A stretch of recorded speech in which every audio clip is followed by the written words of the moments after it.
And ladies and gentlemen, welcome to another edition of the Legend of the Traveling TARDIS. And I've got a special guest today. His name is Gavin. He's from a group called Maze Theory.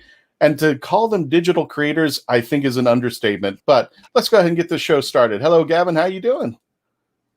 I'm doing very well. And peoples of the universe, please attend carefully.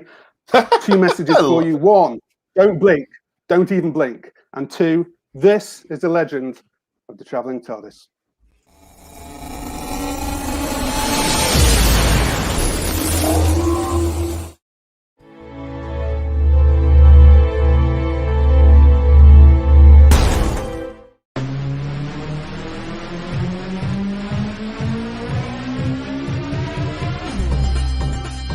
My name is Christian Basil.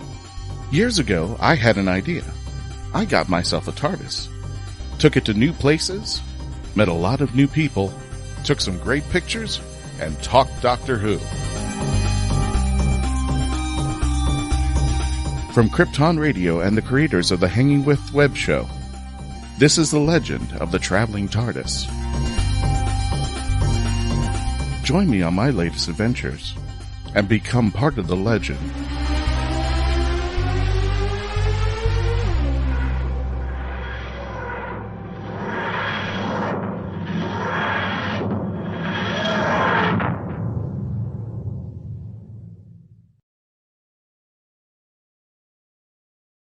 And if you're joining us on the Wizard World feed, on the Legend of the Traveling TARDIS feed, or wherever you're watching us, thank you for joining us. And right now, here's your chance right now to help the Legend of the Traveling TARDIS grow, to help the legend grow. Go right now to our YouTube channel. Check us out right there. It is gorgeous. This is beautiful. I love the TARDIS. People have been asking me that question about where the picture of the Traveling TARDIS is. That's Halloween Horror Nights from like 3 or 4 years ago. And I just happened to hit it right with a purple light that was shining in the background out there. So that's where you see the cover. But if you can see, we are now up to 748. And we're trying to hit 1,000. That is our next goal. That will help us get to the next level. So please, right now, when you get a chance, please. Hi, Barbara. Hi, Emma. Christian. They're saying hi to be back. Yeah. For all of the people who are not, local to Orlando, yeah, would you like to say where that particular event is?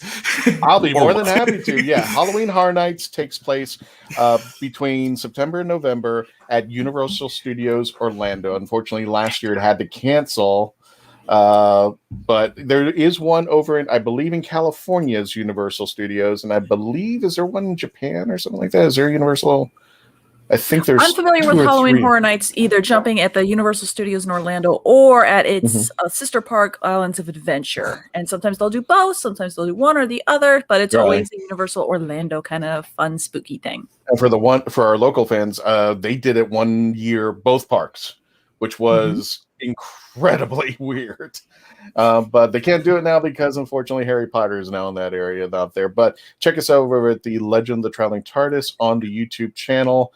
You can see that we're live streaming right now. We've added an additional item called Bits of the TARDIS. And tomorrow we're actually going to be premiering a very, I wouldn't say controversial episode, but it was an episode that brought us into the mainstream for a little bit in Doctor Who media. We're going to be talking to Andrew Cartmel with the Cartmel Master Plan. And that episode will be premiering tomorrow at noon Eastern Standard Time. So for those of you just joining us, please go to the YouTube channel right now and subscribe at the Legend of the Traveling TARDIS. Let me go ahead and introduce all of our friends right now. And Melanie, how you doing there? Welcome back, Melanie. Hi, everybody. Very, very excited to be here again today, where we continue our month-long kind of event of gaming with Doctor Who, because yes, I love having things that you get to immerse yourself into the game. And here I'm just so tickled to have Gavin on, honestly, because this is going to be so much fun. This is going to be exciting. It just so happens this month it's all become games. We've got Maze Theory on today. We've got Worlds Apart, our friends over there. I was just like, wow, I guess we're having game week. And there, speaking of games, without further ado, Dave from the rathole.ca. How you doing there, Dave? Welcome back, brother. Hello. Thank you. I'm always glad to be back. It's a great, always a great time. I'm excited to do this. I normally do tabletop gaming, as everyone probably who's seen the show with me on knows. So it's going to be a little bit of a different different dollhouse for me. So it'll be fun. I'm looking forward to this. For those of you listening on the radio show, I'm just watching your cat fall asleep. He's like, Petrie? oh, This is Petrie. There's no keeping him away. So just might as well just hold on to him. I understand.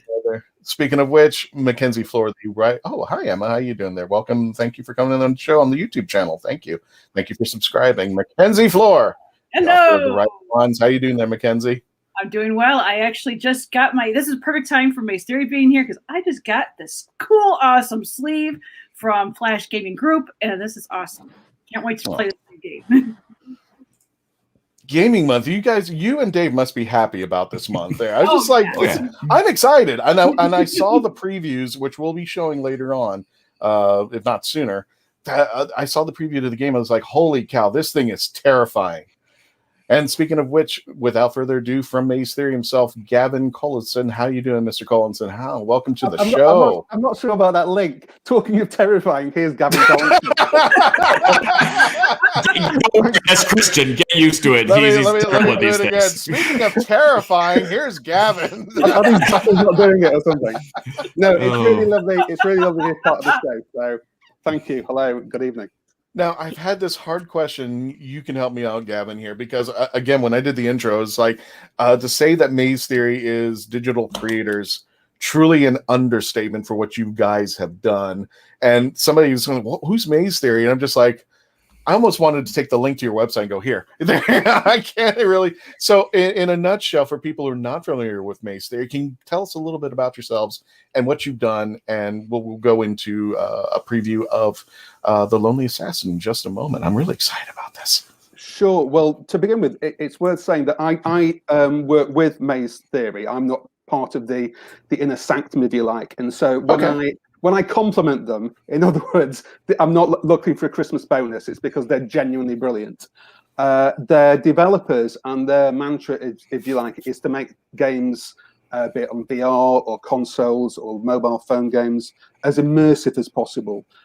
So we've all played games where not a lot of planning's gone into it, and it's very much, I don't know, you feel kind of excluded. But what Maze Theory do, and what's at the heart of what they do, is bringing players in and making sure that when they play a game, it's as if they're at the heart of it. So when I first met them, I was blown away by their commitment to storytelling, to, as I say, to immersive storytelling. And there are a bunch of guys and women who just are very, very much into their craft. And that shows with the stuff they've done for Doctor Who. They did the VR experience, The Edge of Time. Mm-hmm. And as you say, if you visit their website, not only can you see what they're doing for Doctor Who and the things they've got lined up for Doctor Who, but you can see what they've done across other properties. And yeah, they're very, very impressive. Now, I just turned on my audio. Thank you. When I hear about game designer, somebody who creates games and such like that, I always think about, I'm old school. It's like the Atari or Nintendo or, the little CD-ROMs that you put into the thing or the cassettes, but they completely have changed over time with like the making of Xbox and the Wii's and all those things. Yeah, shut up, Mackenzie. Mackenzie's gone like, you used to have a Wii. Yeah, I still have the original. Okay. This man had a Commodore 64 and was playing Pitfall. Don't knock Pitfall. Don't knock Pitfall. I love Pitfall. I'm not knocking it. I love Pitfall. I don't care how long I was at it. I was like, yeah, but the game never ended. That was the problem with Pitfall. So didn't I just do this 2 hours ago, jumping over crocodiles and hitting into the pit and getting stung by the never mind. Focus. So I know I'm focused there, but where does first of all, I'm curious about where the idea for The Lonely Assassin came from. And I've seen games like this, but I was just like, wow, this thing is really scary. It's really terrifying. So Gavin, tell us a little bit about The Lonely Assassin and why Maze Theory chose to go this route. Well, first of all, I'm with you. I've been in the business. I remember when new media was new. So, believe me, I remember all those games and all those things. And but they were fun at the time, weren't they? Basically, Maze Theory wanted to do new things. They teamed up with Kygon, who did stuff like Sarah's Missing, Samokra. And the idea was that it was something new, and it was a way of, I know I'm repeating myself slightly here, but really being immersive, and your phone in a phone game becomes somebody else's handset. So it's as if you found somebody else's phone, and the story starts from there. So you're not playing a character or an avatar that's on screen. It's the real thing, and what's happening on that phone is happening within the game. And that kind of makes it sound kind of flat, but believe me, the vistas that we see, the places that we go to, and the monsters that we face are epic. And you can quote me on that after the game is released. So they wanted to do a game like that, and they approached me. I'd worked with them before, and they asked me for ideas. And this was the first one. I gave them a few, but this was the one that I really loved, and they really loved. The Angels, I think, hold a unique place within Doctor Who. I think they're the one when I come post 2005 monster I think people have really taken to. And although the Daleks are chilling and the Cybermen are chilling and sometimes can be chilling, there's just something about the Weeping Angels that really there's a unique terror to them, and they're so clever in that respect. But also, because of the way the Angels operate, they were perfect for the game.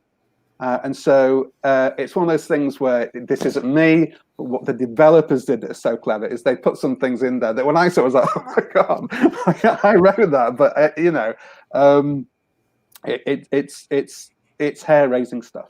And so that was one of the impulses. It was really, really an attractive proposition to go back to West of Drumlins and to revisit that, and to get Larry Nightingale on board was lovely as a character that I loved. And Osgood's on there too. Oh my God, yes. Well, I didn't want to start talking about her because I knew I'd start fanboying too much. But it's always a risk. You can mute me now and talk about something else for like half an hour or something. No. But I knew her very, very slightly because I worked on the show for many years, and obviously she was on the show, and working with her was always a treat. And she's such a powerful actor as well, with the nuance and dynamism and the way she can embrace the viewers. The first thing I said was, can we have that character? And so I was delighted when May's series said yes, and the BBC said yes, and of course Ingrid said yes. So, hooray! So if you're watching this live right now, for those of you on the YouTube channel, on the Facebook pages watching us, the release of this game is going to take place in 3 days. So right now you're getting a preview of the website itself out there. There she is, Osgood, better known as Ingrid Oliver. Who you mentioned two games that I actually saw other people play, which was, I think you said Sarah's Missing and I can never say it. No, I'm going to leave you to it. I'm not. I'm going to leave you hanging, Christian. I just like the fact that somebody came up with the idea of a game on your cell phone, and not only is it intricate, but it almost takes over your cell phone. It almost becomes another thing, a part of the game where you have a device that you're so used to using, but once your device kind of gets, for a better term, taken over by the game, you're just like, whoa, it just feels like you're in another really weird dynamic, isn't it, between you and the gaming portal, if you like. Yeah. And there we go. If for those of you listening on the podcast, I'll read this. It is petrifying new nemesis, picking up where the iconic episode Blink left off. The Weeping Angels are back to unleash terror once again, confront a threat like never before. No phone is safe. And when I played those other games that we were mentioning, like Sarah's Missing, it was just like, no phone safe. I was just like, I bet you there's something screwy going on with my phone right now. They've gotten all my information, which, oh my goodness, the site's beautiful. For those of you who are watching, you're probably keeping your eyes open and not blinking at all. And I'm just blinking like crazy at this moment, so I should be scared out of my wits there. Speaking of scared out of our wits, we're going to be showing you a preview video when we get back from the commercial break. You can check out everything online at Doctor Who The Lonely Assassins with an S at the end.com. Doctor Who The Lonely Assassins.com. No spaces, no nothing. Just check it out over there. But when we return, we're going to continue to talk about May's Theory, their history in gaming, and this upcoming beautiful game, which we'll be showing you the preview to in just a moment. Please continue to stay logged on, tuned in, and become part of the legend. Bateman. What's the Bateman? A novel set in Florida, written by Florida author D.L. Havlin. Suspense, mystery, and murder. Evidence is in the bait. The Bateman is available at local bookstores and online. Jackie Sonnenberg's My Soul to Keep is a ghost story rooted in the realities of actual cults. When 13-year-old Sky Monroe arrives at her new boarding school, all she can think about is death and connecting with the afterlife. Soon she discovers her school's spirituality group, the Guardians of Light, and they have a secret. They can speak with the dead, and the organization is a cult. But this isn't Sky's only problem. The campus house where Sky resides is haunted, and even the ghosts have an agenda. They intend on getting the souls they want. Filled with mystery and intrigue plucked straight from the headlines, author Jackie Sonnenberg's research and attention to detail give this ghost story an even more eerie atmosphere. Find My Soul to Keep on Amazon.com today. Author Cindy Kep is writing on the edge. Books include Remnant in the Stars, The Loudest Actions, Lines of Succession, Mindstorm,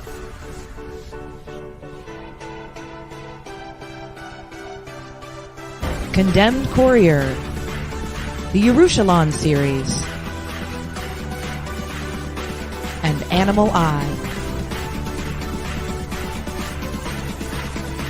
Find author Cindy Kep at CKOEPP.com today. And just something I forgot to mention earlier, Krypton Radio is now sci-fi.radio.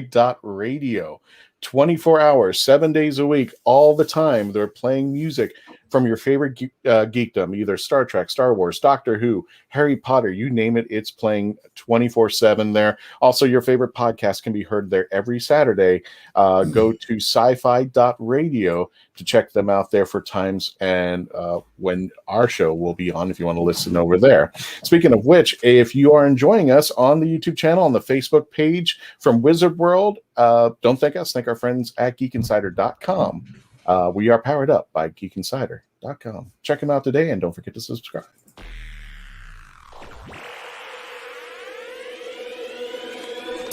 At Geek Insider, we foster relationships with those in the geek sphere so we can give our audience the insider view of entertainment, tech, and more.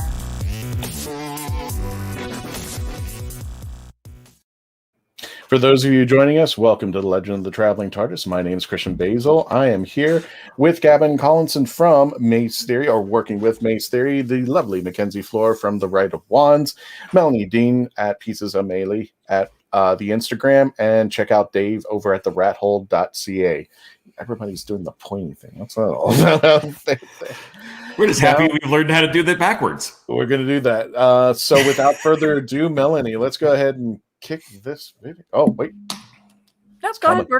I know it's unfortunately because I was doing the scroll. I have to share screen in order to have that ready to go. Sorry, y'all. Didn't we just have a commercial break? Yes, I remember Pong. Shut up. I know Pong. I know Pong. Yeah. I remember when I was a kid, I had that thing where it had the two knobs on these things, and it was only two games, but it was this huge mammoth of a video game, and all it was two knobs. You can either play Pong or you had this racing game. That was it. But today that thing would probably power NASA to get to the moon at this moment if it had with the size of it, just the size alone there. Without further ado, folks, I'm going to mute, and we're going to be watching the Lonely Assassin game teaser, Doctor Who. Angels feast on your friend. It is over.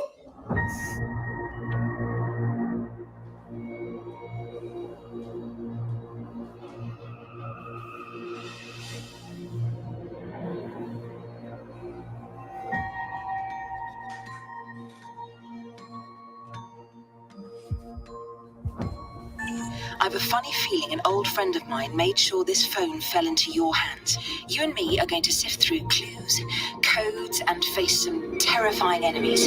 Sound like fun?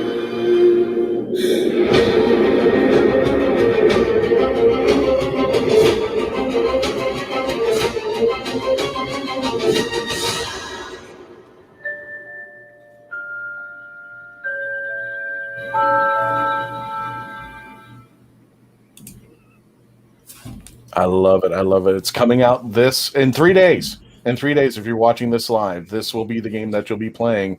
Wow. That was the teaser. That was the teaser. That was the teaser. And not only that, you're going to be able to play it on your... Oh, look at that. I like that. You'll be playing it on your cell phone. You'll be able to play that on your cell phone. And it's an immersive world out there. Gavin, I just have just some personal questions as far as Doctor Who. What does your geek card hold as far as like Star Wars, Star Trek, and who's your doctor? Let's start off the basics with you there, sir. Let's start off the basics. Who's your doctor? Who's your doctor? What does he do? Or she? I love the fact in this community, someone can say, "Who's your doctor?" And if you say that to no doctor, it's Dr. Sander, the surgery. Who's yours? I know that one is supposed to say, "Oh, I love them all the same," or "Spendy fellows, all of them," whatever. There's a special place in my heart. I should say, when I was a kid, I used to really enjoy the Target books, and there was one of them with a really striking cover called, obviously, Doctor Who and the Three Doctors. And that always bothered me as a kid because I thought, well, it's not Doctor Who and the Three Doctors. And then, but in my head, that Three Doctors encompassed Dr. Tyler. I don't remember the mustache guy who's in it. And so I loved Dr. Tyler because in my head it was Doctor Who being John Pertwee, and the Three Doctors were the William Hartnell Doctor, Patrick Troughton Doctor, and Dr. Tyler. So I'm going to hopefully be the first person to say my favourite Doctor is Dr. Tyler. There's your season 6B right there, folks. Like, get him. Wasn't Dr. Tyler wearing the tweed outfit, if I remember correctly? Exactly. Okay. I know it's all starting to add up now, isn't it? So I've got I'm very fond of him. But apart from that, you know what? It is all. I know it's such a cliche, but I like different doctors for different reasons, and so. The early days are just haunting, aren't they? And you can watch them as a kind of soap opera. And Hartnell, I think, is so underrated as an actor, what he brings to it and how ethereal he is. And then what we've got of Troughton, at least in his original run especially, is just magnetic. Pertwee, my hair under lockdown is I'm starting to look like a little bit of brunette Pertwee hair. I'm gonna pretend it's deliberate. But again, wonderful. Tom Baker. I could go all the way through saying the good points, but so I'm going to be that guy that says, I love all of them. That and some of them are stronger on audio and different medium, and so yes, I'm not saying anything, but yes. So all of it, I know that's a terrible answer. I apologize. That's not a terrible answer. Absolutely is not. But no, I'll definitely say 6 is answers. much stronger in audio than on the show. That's my opinion, and I'm sticking to it. Yeah, and I think as a fan, you kind of develop a relationship not just with the on-screen persona, but I remember seeing The Ultimate Adventure. I remember how lovely Colin Baker was afterwards. I remember, even before I was part, I've only played a very insignificant part on the show, but meeting Tom Baker and just what effect he had on people around him. It was like this charisma bomb going off. Yeah. And you can see the fallout, And so I think we have a different relationship with the doctors than maybe the casual viewer. And so that comes into it as well. And we've all got kind of little anecdotes about when we might not have even met them, but they said something in an interview that stuck with us, that helped us through the week. Or they said something that suddenly made them relatable.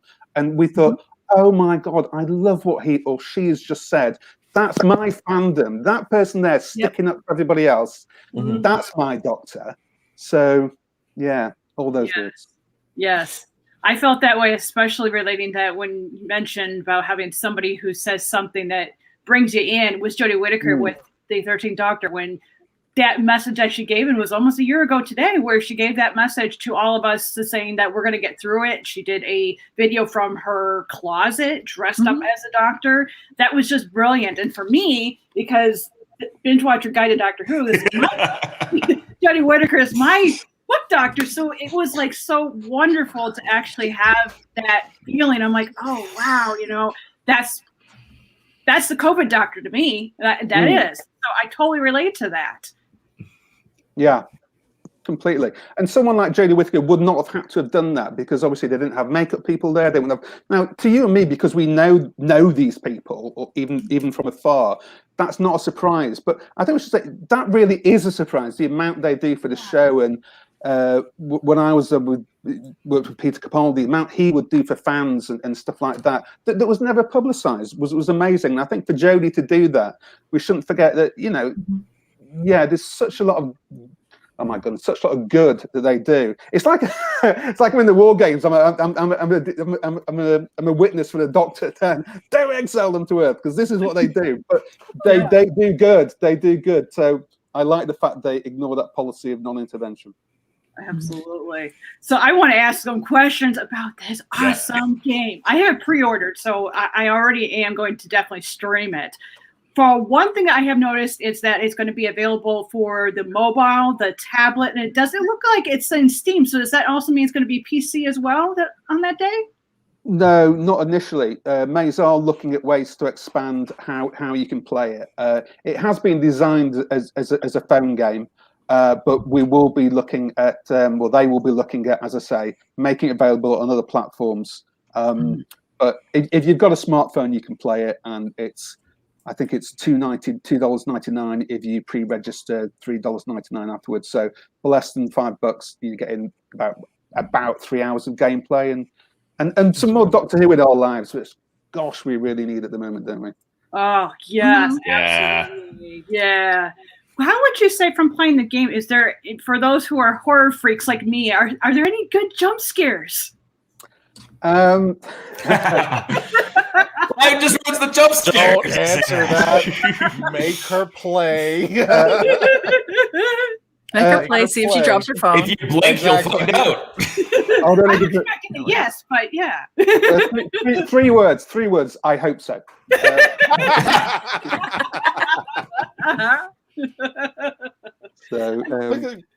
I'm going to see some jump scares because I want to see her come in and go, I played the game. My phone's all smashed. My phone. I've actually Poor thing. Two of my favorite streamers, Granny and Jason Sully, they both like to play horror games, and I was just picturing one of these angels jumping out and Granny be like, ah! like she normally does on stream. I'm just like, I'm expecting that. Well, we mentioned Sarah's Missing and the Sim game. God, I can't even say it. I'm not gonna even try. And Gavin's just sitting there going like, yeah, try it anyway. There, Simulacra, I think is Simulacra. And those games, not only do they put you in an immersive world, and I noticed that some of the people who designed those games designed this game too. And if it's anything like it, I'm just like, you guys are in for an absolute treat, especially if you've never played what I call these phone simulator games. It's just because it's more than just, ABBA, jump, it puts you in a world where you feel like your cell phone is now a part of the world. Your cell phone turns into a story that brings you into the world. And it is so intricate and detailed on how things are executed that it feels like, oh my God, am I missing something? And I remember playing, I think it was, Sarah's Missing, and there were like apps of your phone comes up with these new apps in the story, and just like, am I missing something? Am I looking over something here? Does does that app do something, or am I going to break it or whatnot? I just love that the story just embraces how you feel, because everybody's on their phones all the time. It's become a part of their life. But what if it became kind of like you're part of the movie now? You're part of the story that's going on. And to be immersed in that world, it's a very scary thing. And I mean, after I played Sarah's Missing, I swear to you, anytime my phone went borky, I'm like, oh my God, something, it did something to the app, or I'm going to get this picture going like, help me, please help me. You know, just like, oh God, now I got to do something about this. I am in deep trouble there. Speaking of deep trouble, when we get back from a commercial break, Segway King over here. Segway King over here. When we get back, we're going to continue talking to Gavin about Maze Theory and The Lonely Assassin. For those of you who are just joining us, please check us out on our YouTube channel. Subscribe. Trying to get over 1,000. We are closing in at 750 right now, so we're 3/4 of the way there. When we can turn, please continue to log on, tuned in, and become part of the legend.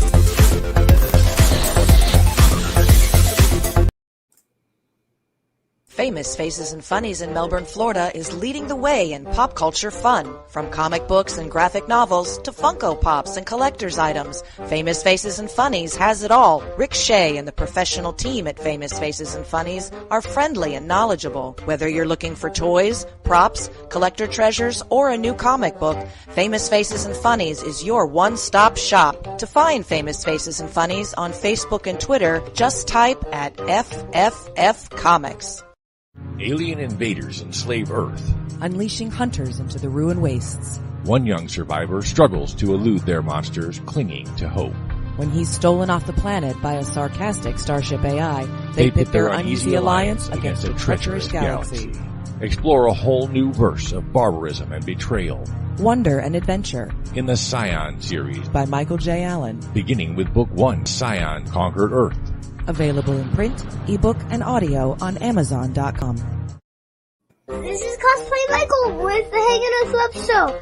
I want to tell you about my friends at Embellis Effects in Orlando, Florida. They've got makeup, costumes, and props for all of your costume needs. And the team at Embellis Effects is helpful and friendly. Embellis Effects is one of my favorite places, and I know it will be yours too. I'll see you there. Or go to embelliseffects.com. And remember, cosplay is for everyone.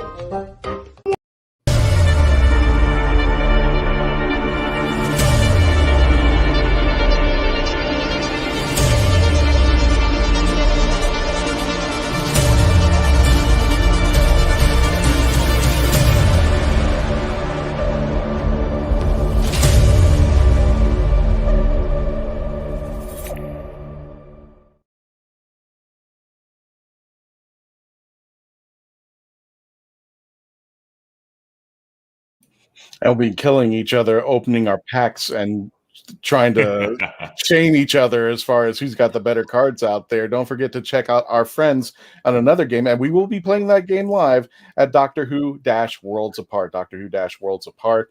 Don't forget to tell them the Legend of the Traveling TARDIS sent you. They're having some great deals now. Check it out, and you can play this game for free when it goes live. We're just waiting for the release date, and we will be playing that game live, and we'll probably make enemies out of each other at that point out there.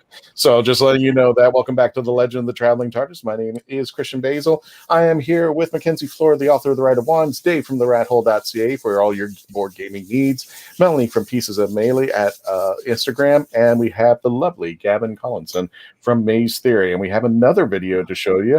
I think it's little preview. Doctor Who, it's the same one. Okay. We had another video stuff to show during you. the commercial break. It automatically loads up. It's like, no, it loaded the wrong one. Now, I wanted Sorry. to bring. No, that's fine. That's fine. I know there's another one out there, but I wanted to discuss the Into the Unknown blog, which is another way to immerse into the world out there. Let me see. I'll see if I can bring that up. Hang on one second.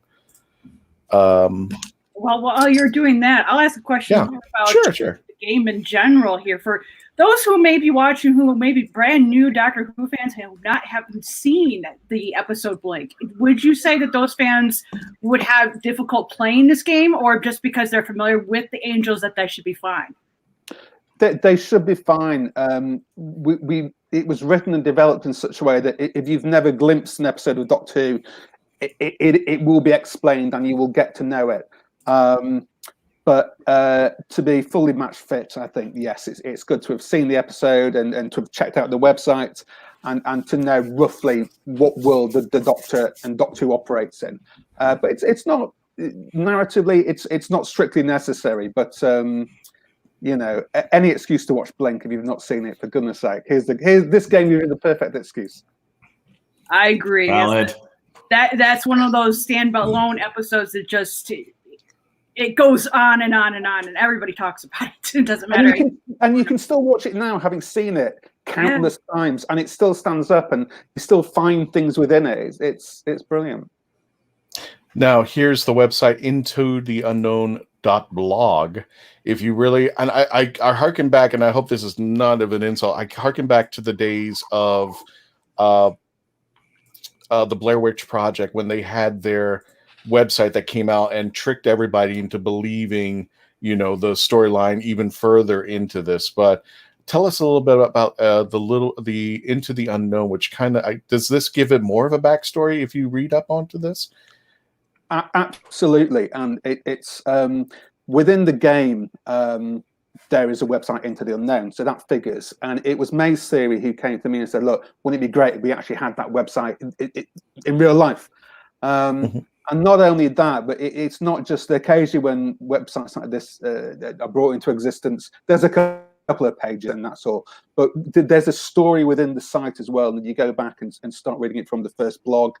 And the guy that's running it, Professor Gray, and what's happened to the person who used to run the site. They're missing. We're not sure why.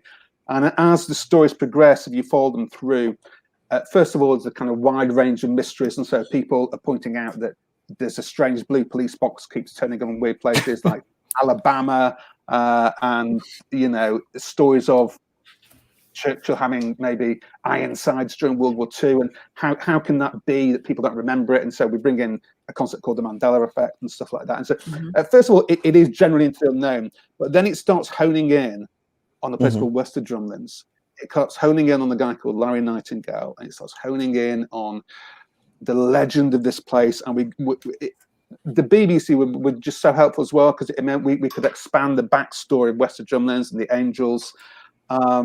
And so it essentially, this serves as, it enriches the world, get me so grown up. It enriches the world, but it also serves as a prologue to it. And so you don't have, you know, there's no, it's not mandatory that you play the game that you've got to know this, but there's lots of stories there. It's hopefully quite fun. And there was really one lovely review online, and the chap said, "I'm never going to be in an episode of Doctor Who, but this is the nearest I'm going to get." That going into the website, then segueing into the game, and that's what May's theory are all about. And I take my hat off that they didn't have to do any of this, but they were so excited to make it immersive. They said, "Yeah, let's go with this." And the BBC and the Doctor Who team in Cardiff were, again, just so helpful and so enthusiastic, which, as you know, makes a huge difference. Yeah. And this these little pictures right here really scare the heck out of me right now. Can you scroll all the way to the bottom? Absolutely. Hang on. Let me get back into there and go. You know, everyone knows the Daleks have their exterminate, and if you know Doctor Who, the Angels are all about don't blink. I love that on the bottom right. And yeah, it's like, what? No, you didn't just make that joke. Oh, yeah, they did. Oh yeah, they did. I told you it was Love scary. Yeah, now you can get that's almost as scary as Christian segues. Shut up. Now you can actually get to Into the Unknown.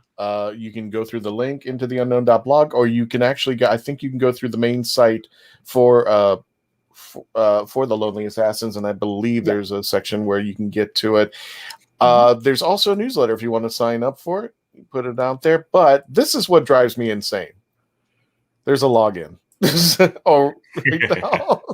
And it's like, what's the password? I'm just like, oh, you have to get the game. I know. That's kind of scary. Or do you? For Friday. Or do you? Yeah. If you, yeah, I will say no more. I will say no more. I'll just leave that up there to freak everybody out. Anyway. Is there anything Easter eggs that people might be wanting to look out for while going through this? As far as our audience, is there something in particular that you should look out for this while you're going into the blog? Start clicking everywhere. There might be a clue to the login. but also the stories that we tell. Within a few of those, there are some clues that will help you with the mobile game. And also, we just hope it's Doctor Who's many things and games are many things, but we didn't want to forget it should be fun. And I know that sounds really, really obvious, but some aspects of intellectual properties, they go so dark or whatever. And yes, there are very scary moments. There's darkness as well, but also hopefully people will read this and there's callbacks to previous characters that features in the show. Hopefully some favourites there, and hopefully it's fun. And there's scary stories like West of Drumlins. We look at real life mysteries like, and this idea came from May's. About the mysterious plinths that were spotted last year around the planet, and we give a kind of Doctor Who take on that. And as I say, the whole thing as well weaves into a kind of narrative, and you'll see how that then links directly into the game, and not just into the game, but your presence within the game. Okay. Beyond, I mean, obviously the website and the game, is there any other connection in with other Who stuff other than just like your general, Blank is there. We know that, but is there any other sort of a link into or out of the game to something else? Yeah, I mean, there's references to different stories, and so we were talking about Colin Baker before. So there's even references to something like The Ultimate Adventure, which I adore, and there's references to everything from Spearhead from Space to the more obvious stuff, Angels Take Manhattan and Town of Angels. The website itself, again, we went many stories are referenced on there, but also within Doctor Who lore, I guess the other two games that May's Theory are making, it kind of forms a trilogy. Okay. Yeah, and you don't have to. You don't have to have seen A New Hope to like The Empire Strikes Back, but it's still all will become clear. There is that, and there are also one or two little references to other things that are happening in Doctor Who fandom that I'm not allowed to say. But if you are one of those people that likes to get involved in everything, then hopefully it's nice to get one of those moments where you go, ooh, like, hopefully there are a couple of moments. I'm not going to do that again. God, how camp do I look? But there are a few moments that will make you do that, and hopefully, again, they're just hopefully fun, and people will enjoy them. Now, I'm sorry. Go ahead, Dave. Okay, just before we have to run to a commercial, you mentioned two other games, and I kind of, that was another question I wanted to ask. What can you tell us about those other games that are kind of tying in and coming after this? Since we got a couple of minutes. Well, very quickly, there was a VR experience game called The Edge of Time, Doctor Who: The Edge of Time, and that. If you look at people playing it on YouTube and the reviews, people seem to enjoy that. Stephen Moffat was lovely. It scared him to death. It's actually slightly riper language, but that was really nice. Holy! So that was great. But the one thing was not everyone could access it because of the platform. That not everyone had VR equipment, as we were saying before. And so we have found a way to make that part of the trilogy canon, if you like, but we're using what's in that and also expanding it. And there will be a game coming that you can play on console called Edge of Reality, which will be coming out at some point in the future.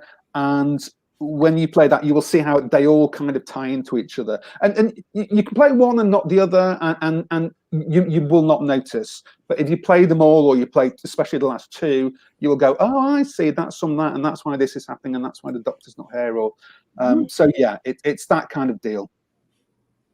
Gotcha there. Well, we got a commercial break. When we return, we'll show you the oh, this is pretty. We got the website out here. We're going to go. We're going to continue our discussion with May's Theory. I did have a question, but I'll wait until after the commercial break. When we return, please continue to stay logged on, tuned in, and become part of the legend. And before I go, for those of you who want to advertise with us, don't forget, you can email us at sage@hangingwithshow. That's HANGIN withshow.com. Sage or myself. You've seen our sponsors. You've seen our friends. We've also got joined in by Worlds Apart out here. You've seen the Bait Man over and over and over again. He's one of our favorite sponsors, and Cindy Kep and everybody. If you want to join in and sponsor our show, help us out, give us an email at any one of these email addresses. And we'll continue with our commercials. We'll continue to stay logged on, tuned in, and become part of the legend. Meet the Doctor. I'm the Doctor. But not the one you were expecting. All right, sexy. It's time to go home. Doctor Who Velocity. Streaming now. You have more options than ever before when choosing a film, a television or internet series, a book to curl up with, or even a radio show or podcast. Get to know the people who are creating for you. The Hangin' With Web Show, hosted by award-winning author and journalist G.W. Pomacher, is the internet's fastest-growing web talk show series. The Hangin' With Web Show features professional, yet casual, in-depth interviews with creative arts and entertainment pros. Meet the people behind a digital revolution in creating more quality content than ever before in the history of media. Find the Hangin' With Web Show on YouTube, Facebook, or Twitter, or simply go to www.hanginwithshow.com. That's www.hanginwithshow.com. Oh, brilliant! It's hard to believe that in the 56-year history of the greatest sci-fi television show in the English language, there has never been a fan guide to Doctor Who.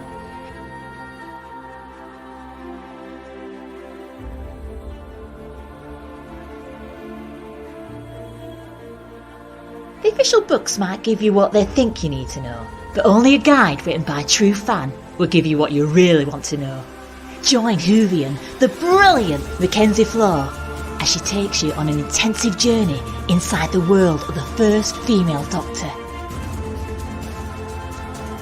In the Binge Watcher's Guide to Doctor Who, Season 11. Right, let's get a shift on.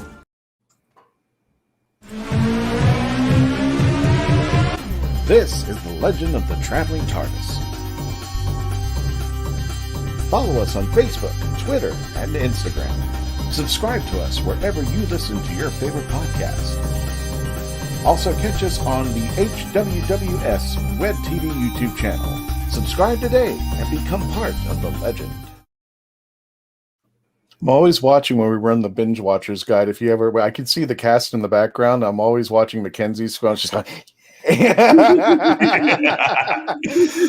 she's always playing like, yeah, you put it up there. And I finally, during all that, I finally just brought up Doctor Who Velocity on another tab. As you're seeing me going, I finally brought up. Remember to watch the thing. I just usually dance to the music. Well, first of all, let me give Crystal Moore, who technically is the first female Doctor. She actually, I believe, if I'm not mistaken, she actually put out her content before Jodie put out hers. So technically she kind of is the first female Doctor. If you get a chance, go check out Doctor Who Velocity. Crystal Moore stars in it. The episodes are like 10 minutes long, so you can geek out a whole season. But my favorite one, and the one that's going to break your heart, I am not going to put any more spoilers into it. Sophie Aldred makes an appearance as Ace. And if you hang out until the very end, my God, your heart's going to break. That's all I'm going to say. It is a tearjerker. Speaking of tearjerkers, yeah, I am the best segwayer. Check out our YouTube channel. Eventually, I'm putting together a clip show of just segues. That's going to be super real. Yep, that's right. We're going to don't forget we got bits of the TARDIS now, and we're bringing back the Who Knew News very shortly. We're putting that all together, so check out if you have a chance, go over to YouTube now or youtube.com, The Legend of the Traveling TARDIS, and subscribe. Again, we're trying to hit our 1,000 subscribers, and we are 3/4 of the way there. Not only will you get to see this episode drop after the show's over, but next tomorrow at noon we will be dropping the Master Plan of Andrew Cartmel. I believe Mackenzie were in that. I don't know if Melanie was in. I was. You were too, David. Yeah, and I think Dr. Freedom was in it, Brian Perez. But that was the show that kind of brought us into the mainstream all of a sudden, because the mainstream had talked about the Timeless Children, and they had discussed the Cartmel Master Plan. And it was just 1 week after I was like, wait a minute, he's going to be on our show. Why don't I just ask him straight up out there? And that's how everything started. And with he that. didn't see it, so he had no idea what you guys were talking about. So you guys were trying Yeah, to that was play. hilarious. I think he's one of those people that just like once he's what? done, he walks away from it. He's done. I'm not going to do it. Speaking of which, let's continue our show. Mackenzie, Melanie, Dave, and Gavin, we've got a little special treat for you. Another video from Maze Theories, the Doctor Who, the Lonely Assassin preview. It's them, Sam. I know them.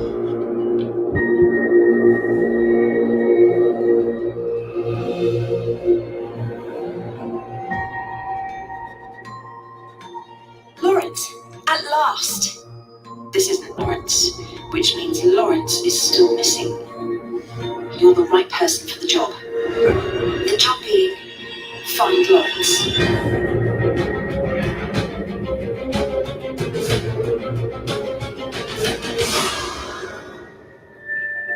Petronella goes to hello.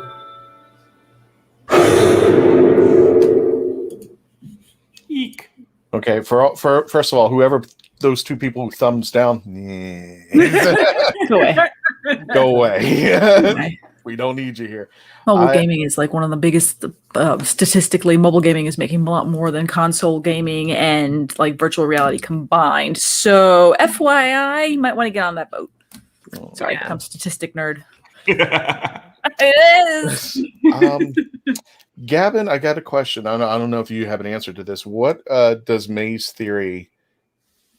I know this is kind of a weird question. In about, like, let's say 5 years from now, what does Maze Theory want to accomplish? What is their next goal? What is their next adventure?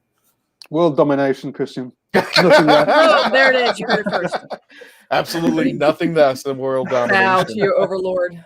Is there something that they were toying around with? It's like, let's try putting your phone with virtual reality or something like that. Is there something that they're exploring right now or kicking around an idea? I know they are looking at some ways to expand the genre, I suppose you'd call it. I'm not going to go into that because I'm not sure they'd want me to talk about it. What I do know is, but if you're interested, if you go to the Maze Theory website, which is www.maze-theory.com, it talks about some of the other IPs they're working at the moment. And so there's a show called Peaky Blinders that's a pretty big. I don't know if it makes waves your side of the pond, but we're quite fond of it over here. And they're doing something with that which I've glimpsed, and it looks as if it's going to be extraordinary. But if you go to the website, you can see what they're doing. But I don't want to say too much, unless because they might have me shot in the night. No, that's fine. I didn't know if there was. Yeah, you don't want that. I don't want to release too much. I just wanted to know if there was some kind of challenge that they were looking at, because I know it's hi Vincent. He goes, Dr. Freeman told me to head over here. Yeah, you better. Love you, Brian. Thank you, Vincent. Thank you, Vincent, too. And we say hello to Ashley Martin. Thank you for joining us. Hello, Ashley. Here. Hello. Thank you guys for joining us over there. If you have any questions or any thing for Gavin or anything about Maze Theory or the Lonely Assassin game or all their games that they put out there, go ahead and type into the chat. You can do this on the YouTube channel. You can put this on the Facebook pages of, we want to thank everybody at Wizard World. Please type it in. We'll try to answer your comments as best we can there.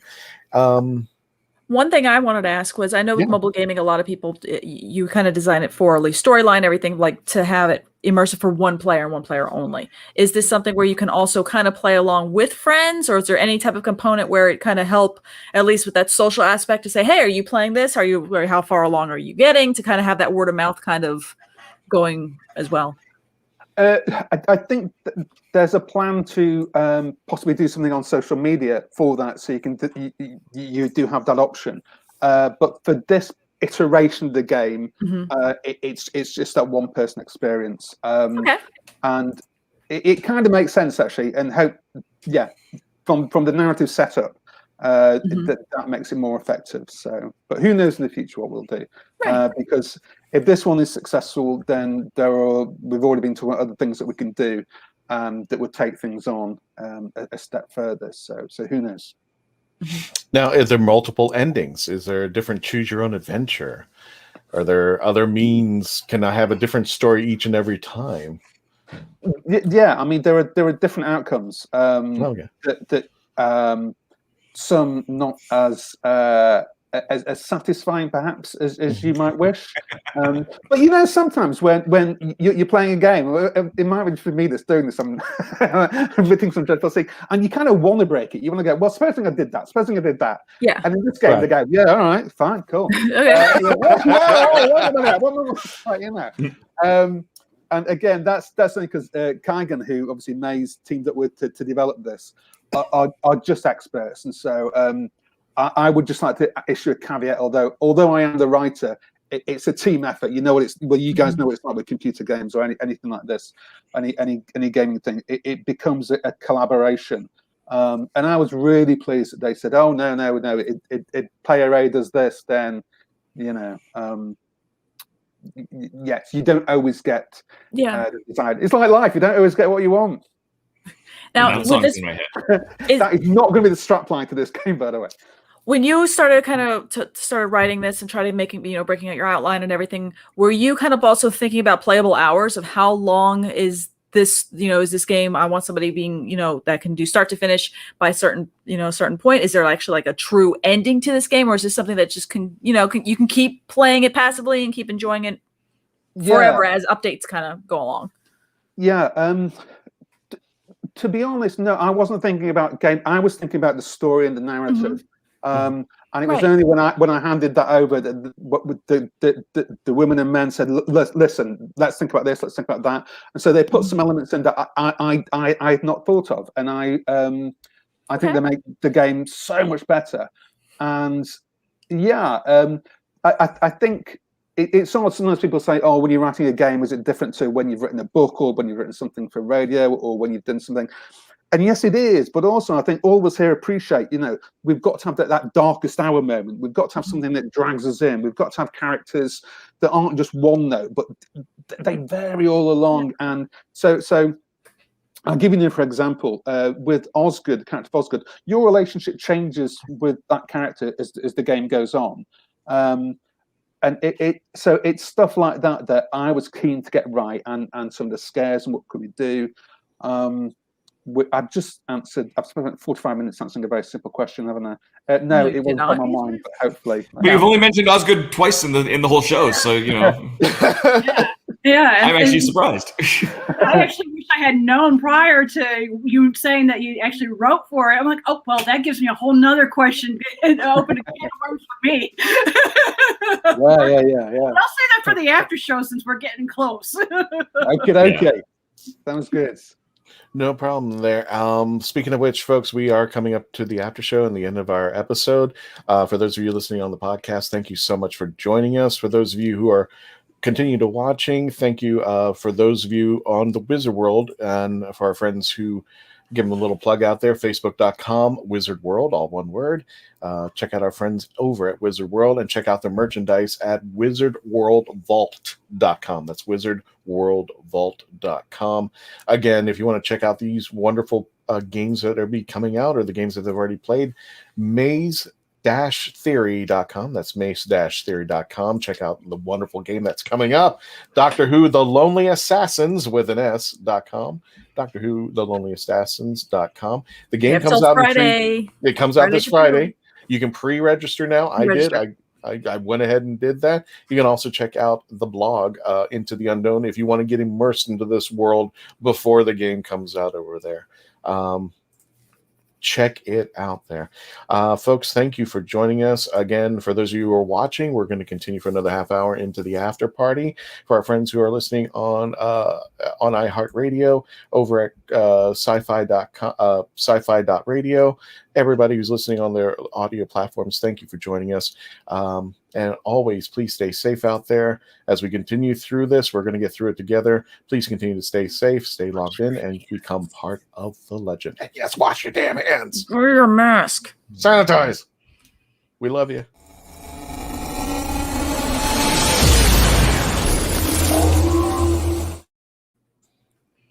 And for those of you who are still with us, thank you for joining us. Again, if you have any questions, for as long as Gavin wants to stay out there, stay up.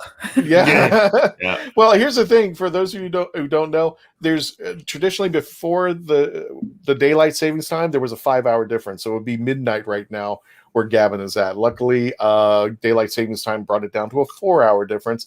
I'm sure Gavin's still not going. Oh, okay. It's still a week. But yeah, it's still a little bit better than being at midnight. He's still up there at 11 there. Gosh, Gavin, I just hate time zones. Well, maybe, when yeah, you're exactly. flying. Let's get rid of them. No, they work in your favor when you're traveling the correct, distance you're going. Yeah, it depends on which way you're going. You left Florida at 7 p.m. You got to California at 7 p.m. Good for you. When I traveled to London last year, it was literally a year ago, guys. I've been here home for 1 year during this. Came home, the world exploded. Right. But yeah, going there, just make sure you sleep. Sleep all the way there. That way, the hours stretch out, and then on the way back, it's in a while. Better. Yeah, little boy blue. Yeah, Little boy blue hasn't made an appearance in a while. He's just been sitting in a corner of a desk. I've been feeling so bad for him. I haven't taken him anywhere. He got way more exposure when he was with Melanie. Just saying. Yeah, he went to St. Park. He did all. He went to Doggy Sanctuary in Sidmouth because this is what happens when you travel with your mother. He my boy. And he'll be traveling soon. I'm seeing some opportunity for him to go back out there and explore the world. But yeah, we're trying to stay as safe as possible out there. Gavin, there was a question I didn't get a chance to ask during the show. Is a kid safe, friendly kind of deal? Because of some of the images I saw in Sarah's Missing and then even in the video, they were kind of like, wow, that was just. Well, the game might be rated, right? Wow. Do you know its rating? I don't. I was going to say I would advise you need to be over 27 to watch it. But kids are tough. I'm not going through a pandemic. Just grab your kids. Just grab your parents' phone. Buy it anyway. I'm not entirely sure, so I don't want to say yes. Show it to your children now because I know what will happen as I'll be inundated with lawsuits. People saying, "Wait a minute, my child's now in 1927. What happened with this game?" I say, well, I can answer the question because on Facebook, someone had asked Maze Theory the question. Somebody representing them had answered it, so I actually can't answer the question. So they had said that if they're young kids, like younger than 12. No. So it's more of the older, I would say more of the young adult type of teen, 13 and up. It's more what they're looking at versus the really young. 10-year-old can do that. Yeah. Sorry. I have the Canadian rating. Canadian iStores has it as 12 plus. Gamers are different. Gamers a lot different. Like for me, I don't even remember how old I was when I was playing Mortal Kombat, and that was like a taboo at that time when the first game came out for someone who was young playing it. And so I learned more a lot of times, say for parents, that if you're not sure if your kid is ready, to make that decision yourself and just watch what your kid does. If they play games like Call of Duty, they probably will be fine. It's really today. It's really hard to barometer that. What was it? Dennis Miller had a joke about his kid. And he goes, if he wanted to, instead of sending the military in, if you wanted to declare war and win a war, send his 10-year-old with a drone over there. He'll, it's just like he'll take care of things. It's just like, you know what? As they get younger, they get better toys than I ever had, and I'm just like, the intensity of the content sometimes is just like, wow. I've been like, but then again, I grew up. I tell the story a lot there, Gavin. I grew up PBS, so the running joke was, I saw Doctor Who. All I knew was Tom Baker. It starts a robot. He jumps. He falls off the tower in Legopolis. He turns blonde, and that's all I knew. And then he came back to one. And then because the public broadcasting system here over in Florida just only had that season. So exactly. Had Baker. And then all of a sudden, I guess they got a money drive kick, and next thing you know, they're like, "We're going to put on the 5 doctors." I'm like, "Do what? 5? How many?" Yeah, I was like, "Isn't he?" Never mind. So and that was without Dr. Tyler. They could have made it the 6 doctors and had Dr. Tyler in there. Had Dr. Tyler. I like this character, though. I would going back to your question about it. All I would say to stress and use this or not, but the game has the sensibility of the show, which in a way doesn't help because different episodes are scary, and so Midnight and Blink or whatever is scary, and something I don't know, Love and Monsters, whatever, maybe not so much. But it has that sensibility, if that helps. But as I say, it is immersive and it does draw you in more than you would possibly imagine. So I don't know if that's a help. But I used to work. I can't wait. I know sitting here, I'm just like, okay, can I play that? How am I going to connect it to take it from my tablet, send it to my Mac, send it to my OBS, hope it doesn't crash because my OBS always crashes on my Mac. I just want to be able to figure out some way to be competitive with it. That's just like, how can I do better than Christian? That's all I know. It's like, okay, I'm going to download this and I'm going to have fun with it. And look, I'm already. And that's how you've done it. You've already figured out how to download it. You're already one up on Christian. Yeah. Wait, shut up. I already pre-registered it. I won't say too much information about this, but I remember working at a theme park attraction, and it was an intense attraction, not meaning like roller coaster or anything. The intensity of the attraction could scare people, but I saw 10-year-olds, 5-year-olds come in. Was it Alien Encounter? It was in that realm. I'm not going to say what the attraction was. I know what it is now. I don't know which one it is. I'll tell you later. But I remember, it was Countdown to Extinction's better known as Dinosaur Today over at Disney's. Oh, the first version. Yeah, it was the first version.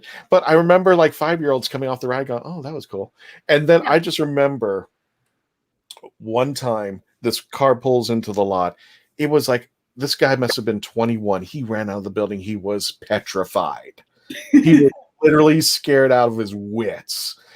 I don't even understand how his girlfriend was tolerating the situation, but he as soon as the car docked, he ran out of the building, and he wasn't joking. He was scared. Extinction? Really? It was a rough ride. I mean, it is. I had the privilege. If you really want to be scared out of your wits, I had the privilege of the ride being the lights off, completely off. It was all audio immersed. So if you ever get a chance to just audio, all you hear is the audio. It's a completely different thing. And even going on that ride for a million times, and knowing where the dinosaurs are coming out there at Disney, that's on a car that sits about maybe 6 to 8 people. Lots of rows. Yeah. But think of your car as this can of Altoids will be my little thing. But the thing is, instead of it having, 4 wheels, it was one of those rides that had a pivot point here. Right. So it was meant to move you around. Exactly. So if you're over here on this side of the thing, you were moving around a lot. So exactly. You're on a dark ride. It's a big vehicle. It's running around, and you've got strobe lights, you got flashlight flashes, you've got lots of different effects. It was a pretty darn long dark ride. It was very intense because we're talking about this ride, and there's people who have never been on it. I'm sorry, Gavin, So- but I'm sitting here going, how far is it between me and you and him and me? It's about 2,000 kilometers.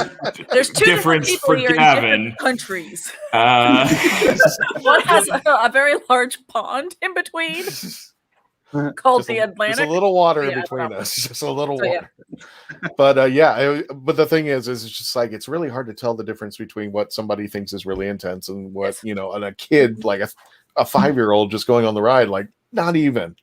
So when I first saw Sarah's Missing, I was like, wow, that's really intense. Because not only is it just scary, but it brings you into the world because of what you have to do to interact with it.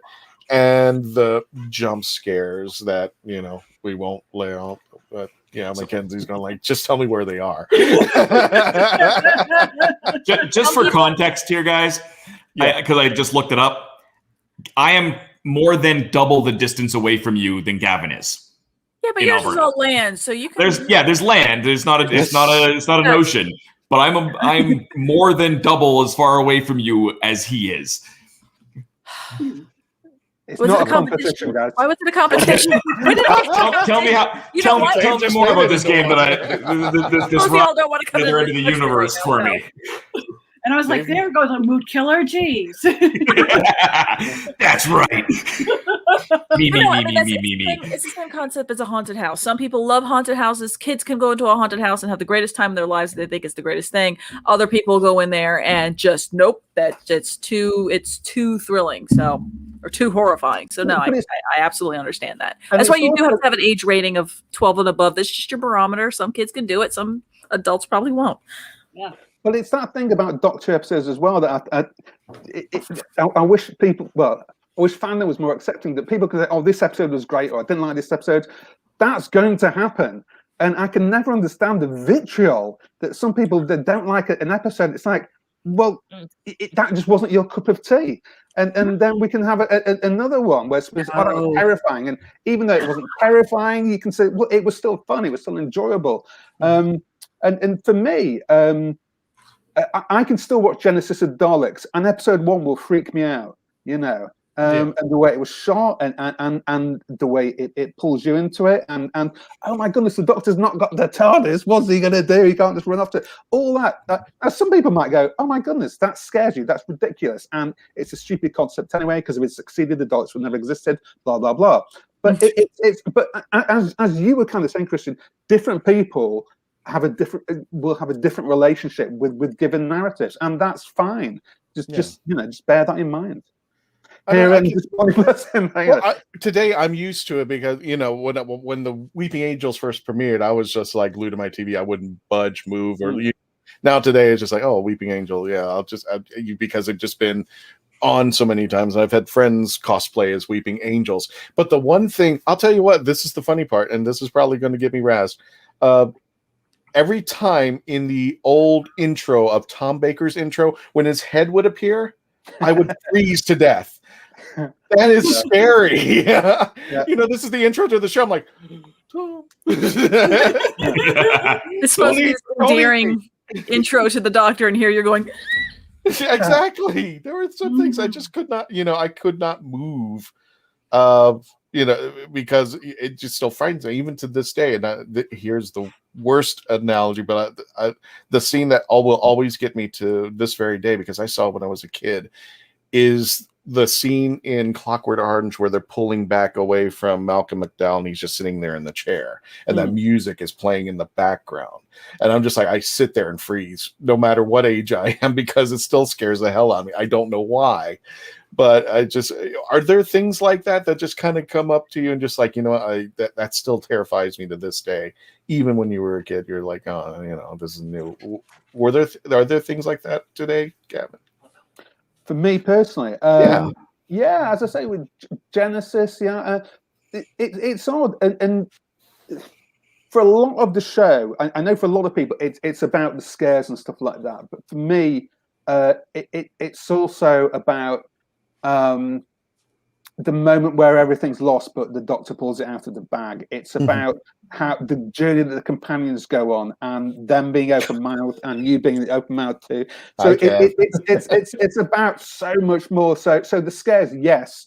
Some bits of Robots of Death I still think are quite chilling. Yes. My God. It's those eyes. It's so eyes. I don't know why. It's that beautiful malevolence of the robots. Yes. And the design of them, and they at times they're so glacial but so deadly. And so I love all that. And from the modern era of the show, there's lots of moments which I still think are quite scary. And it's nice to be scared. I think when Hitchcock used to talk about an audience putting them on a roller coaster, and when they get off, when they're on, they're screaming. When they get off, they're giggling. And so I think Doctor Who understands that very well. And the Doctor is scary in a way. You were talking about I think you've watched An Unearthly Child. He is scary. And even now, with Jodie's Doctor, there are moments where you're reminded this is not a human character, And I think that's rude. I think that's very, very effective when it does that. Who's your favorite Doctor? Dr. Tyler. We did that already. No, I meant the actual Doctor lineage, but I think you. How dare you, actual? Well, as I say, I now sneakingly think, after what you guys said, that he could be a Doctor in disguise. But if I was going for another one, I would reiterate what I said before. Whatever I'm watching, I'm so fickle, aren't I? I think, oh my goodness, they're the best Doctor. And it might not be watching. As I said before, it might be audio, and you think, oh my goodness, they're brilliant. Why didn't they bring that element more in the show or stuff like that? And it's also what I said before. I think fans do have a special relationship with the character, with the Doctor, and there are moments when something that the actor, male or female, has said that you connect with that actor, and we've all got a love of Doctor Who, and the people that make the show can inspire that as well. And so, you know, when I was lucky enough to work on the show for many years, there were little things that I saw. So Peter Capaldi, even when you'd not seen him between series, and he'd come back on set, and he would know everyone's name, and he'd always say to me, "Oh, how's your book going?" That was because I write books. And he was always say, "Oh, how's the book?" And he would remember it. Now that sounds nothing, but I was one person amidst literally hundreds of people, and not a particularly important person, and yet he always made sure that he gave people that. That sounds so trite and so childish to be delighted with that, but it makes all the difference. And so I think for all those reasons, I wouldn't have to say, "Oh, he's my favorite Doctor. She's my favorite Doctor." Well, in that case, I'm gonna flip Christian's question a little bit and say, let's say that you have a TARDIS, and you can professionally go into that TARDIS and go back and write for any Doctor's series. You can be boom. Which one would you pick that you could write for that Doctor? Well, I've been lucky because some of the stuff that I've done, I've been allowed to write for previous Doctors and did that.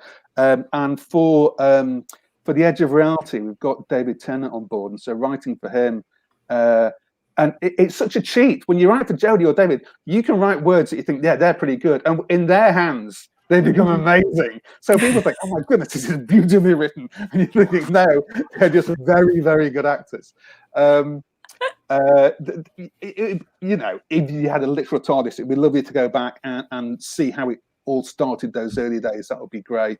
But actually, you said about favourite Doctor.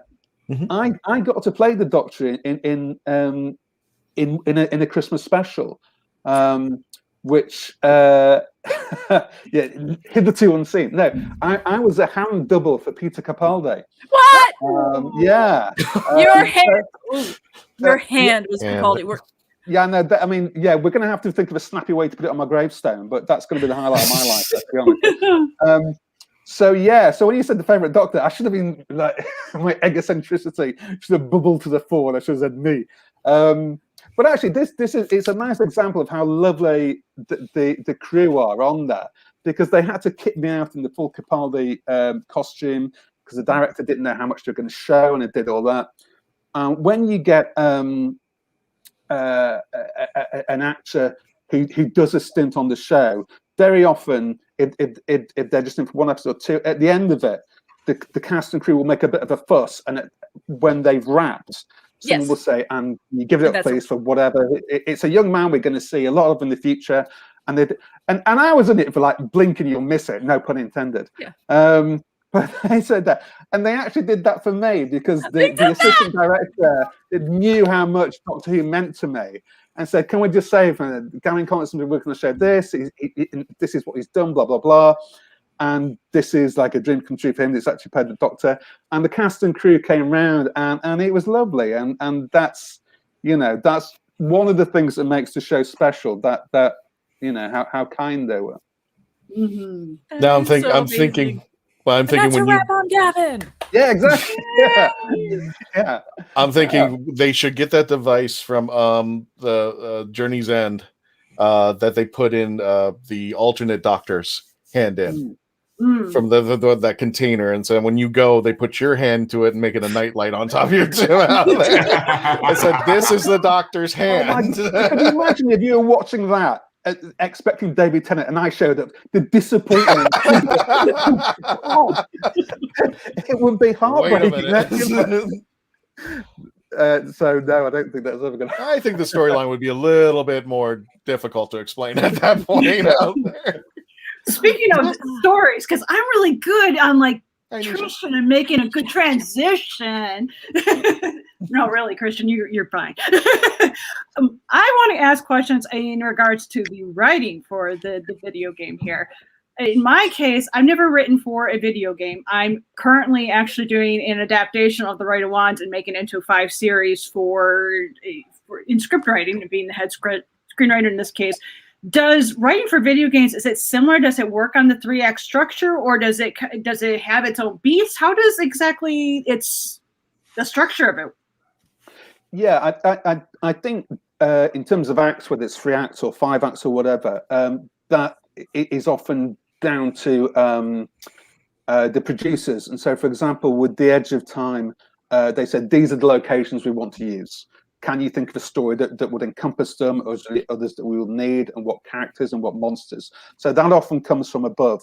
In terms of, but as I say, it's more similar than you think. If you're adapting stuff, you will be able to write video games, because they held my hand, and if I said, oh, well, this is going to be brilliant, and they go, no, it really wasn't like, you know. And also there are some moments that work really well. And I mean, so for example, I don't think this is a spoiler because this is from The Edge of Time. There's a moment in that where you're listening to angels on a record, on an old-fashioned vinyl. Well, it's actually wax, very, very old-fashioned. And it's the weeping angels kind of threatening you. And they're saying, we're going to get you, we're going to get you. And then your companion says, do you know what the scary thing is? They're not on the record anymore. And when you read that in script thing, that's quite chilling. And I remember one of the Doctor Who team in Cardiff saying, this is horrible, Gavin. We love it. And you think that's going to be great. But it doesn't work that well in VR. Well, it was okay, but it's not the moment, because you can't direct people to it in the same way, because you can be looking around, you can be doing other things. And so bigger things become more important then. So it is slightly different in that respect. And where I'm rambling, so I'll just finish by saying that with a phone game, it can be more directed. And so it's great that as a writer, I come up with things and concepts that will work, and then they're just enhanced by what everyone else does. Or they can say, Gavin, have you thought about this? I say, there's sections in there that they came up with, said, look, how about this section? Can we do something here? And so it's been, you know, it's been all those things. Very interesting in hearing, especially hearing that the producer is so much involved going game wise too, because I'm finding that's the case also with writing this TV pilot. I just had a meeting this weekend with an executive, and they're like, I was actually floored that they loved the concept, because it was my very first time appearing in front of an executive before. So I was thinking, oh, they're going to probably totally say this is awful and blah, blah, blah. And it was absolutely the opposite. And then they gave me some suggestion. I'm like, you know, I was already thinking of doing that. I just didn't do it because I was thinking that's way too kind of out of there. And that's so different about with like a novel going to one of the challenges. And I'm sure that's the case with even video games with adaptation, is that you have so much you can really go with your book or video game in aspects that you wouldn't think of, especially if you have something that you're following a certain storyline like Blink, and then go off in totally different directions. Yeah, completely. And as I say, I'm not going to label the point, but Maze genuinely are really into storytelling and really into the immersive side of stuff. So they were really, when with a lot of my ideas, I thought, oh, will this be a step too far for them? They love them. And with the blog site, with Into the Unknown, and not just Rani, but other characters are brought back, they were all in favor of that. And I say there's stuff on there that I hope people will go, I was not expecting that, because that's always nice. And so, but well done on getting to pitch towards the bigwigs. That's fantastic. Yeah. What's the next step there? Well, for me, it's doing a rewrite, and then I'm going to actually give it to that executive again, as she requested. She says, I want to see your rewrite. And I actually spoke with somebody else who does consultation. I'm like, is that normal? Does that happen? Because I even said that to her. I go, I wasn't expecting you to say, I was expecting it to be, well, this is what you need to fix, and goodbye. The week is like, goodbye. And she was complete opposite. It was just surprising. Well, congratulations. That's great. I mean, it's so often you do these pictures and it doesn't work. And so for them to give you feedback and want to see more. That's enormously encouraging. So yeah, and it was. And then she gave me a quote saying that she said she really liked my voice. And by voice, for those who are listening, by voice, they're not talking about my talking voice. They're talking about your written voice. So she had said that she saw that there was lots of storytelling in the future for me, is what she said. Wow. So I'm like, well, that's a good sign, because it's a very good sign. I'm not going to celebrate yet, but I'm like, we're heading in the right direction. Any excuse to celebrate? Yeah, that sounds good. Now, I do have one more Lonely Assassins question, and that was more on, because I know you're already such a fan of Doctor Who. You're already kind of steeped in a lot of the knowledge and all the nuances. Was there any time where you had to stop and kind of do a little research on any aspect that you were like, I have to make sure that I'm not bringing in something completely different or not within character for either the Weeping Angels or for Petronella Osgood or anything like that? Did you have any parts where you're like, quick, to the wiki? Yeah. Lots, because memory cheats, doesn't it? And true. There's an awful lot of people, who've memorized Doctor Who, and I think we all do that too. There's little lines that we all use that are from the show, and we'll use them in a given situation. And so when it came to say referencing Blink, I went back and made sure that what I was doing was correct. Because sometimes also what happens is a myth starts about an episode or a monster or something, and it's like, oh, this always happens with this monster. And you'll go back to say, well, no, it doesn't. And in the show, X, Y, and Z happens or whatever. And so even something like Osgood's name, Petronella, it's like, was she being serious when she said that? Is that really her? Because it's now kind of canon that that's what her first name is. And so I went back and spoke to the Doctor Who team. I said, no, in this circumstance, yes, it's perfectly fine to use that name. So things that may seem incredibly obvious, I checked and double checked because I just didn't want to. And I'm sure there's some things I may have got wrong. Blame it on the developers. What happened to QA? Where's QA? That's their responsibility, right? Yeah. These people at QA do not be mad at me. We're coming to the final minutes of before Wizard World kicks us out, but I want to thank Emma Hughes for subscribing to the YouTube channel. I saw Ashley Martin, and for those of you, for whatever reason, YouTube doesn't put every single person who subscribes, but if you subscribed up there, thank you so much. So thank you, Emma and Ashley, for joining us. Again, Ashley. Donald Stott says, love your show. Yes, thank you. But strangely enough, I'm going to give the final question to somebody who's not on this panel. Nisha of Diversely Geek. Check her out on Diversely Geek. She says, if you're writing a fantasy series, what's a smart way to also write so it can be translatable to an RPG? Do you want me to deal with that one, or that is for you? I believe. That's for you. That is all you. Yes, we can see that any day. Yeah, I could give a guess. I could give a guess to that. But since I've never done it. You know what? I'm going to give an answer which may sound overly commercial, because as a writer, our first instinct is to think of the narrative of what we want to do. I would look at how you want to get that RPG to market. And I know even the word sounds clumsy and cold, but how do you want to get it to market? What is your audience going to be? If you're going to be talking to a man or woman behind a desk and they're saying, why should we do this RPG? What are you going to say to them? And so, I think it's a really good idea, because if you're writing a fantasy series and you're publishing it either independently or through a big publisher, I don't know, I'm looking at your avatar as you can see me, but that's good, because you've got an IP. They can see what the IP is, but then they may ask you to change it. And so what's important is establishing a relationship with a commercial conduit that can get it to market. And as I said, I know that's an ugly answer, but it's an honest one, and I hope that's helpful. Well, yeah, especially if that's your first step. You don't want to be 8 steps along and then find out that you need to do that first, and you've wasted time. So I think that's a brilliant answer, honestly. And it's honest. Honesty is absolutely worth its weight in gold when it comes to helping others. Well, Nisha says no. Oh, thank you, There you Nisha. go. Oh, thank you. So I was thinking that works even for like writing for TV when you're adapting. We do the similar type of thing where you think of who's your audience, is who do you want to, like one of the questions I asked the executive, because I know for The Right of Wands, I have a lot of fans who are Doctor Who fans. So I said, do you think that I should actually, and I currently have it labeled as fantasy. I said, should I actually say it's sci-fi fantasy? And she goes, no. And the reason why is because your series has the political element that Game of Thrones has. So that's what makes it sellable. I'm like, okay. So it was nice to have that. Oh, all right. Yeah. That something to relate to it.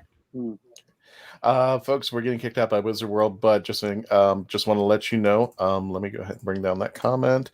And let me take out that banner. Tomorrow, this Thursday, I will be joining Amy Hale at 7 p.m. Central Standard Time, creative as Hale.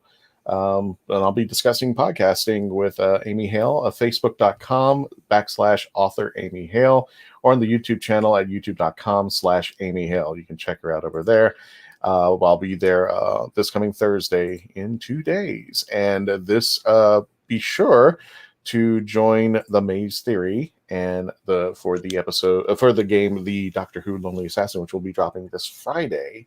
So please check it out, and we'll be back this coming Tuesday for what? I have no idea. We'll be telling you along the way there.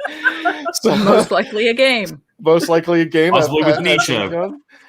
Please subscribe to our please subscribe to us at the Legend YouTube.com, the Legend of the Traveling TARDIS, and you can like us on Facebook. We're now entering 50. I've lost count.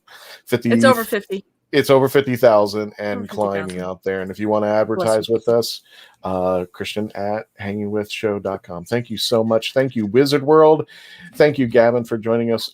Mace Theory. Thank you all. Thank you, Melanie, Dave, Mackenzie. Check us out on our links whenever, and thank you for joining us. And please, again, stay safe out there. The Andrew Cartmel episode will be dropping tomorrow at noon Eastern Standard Time.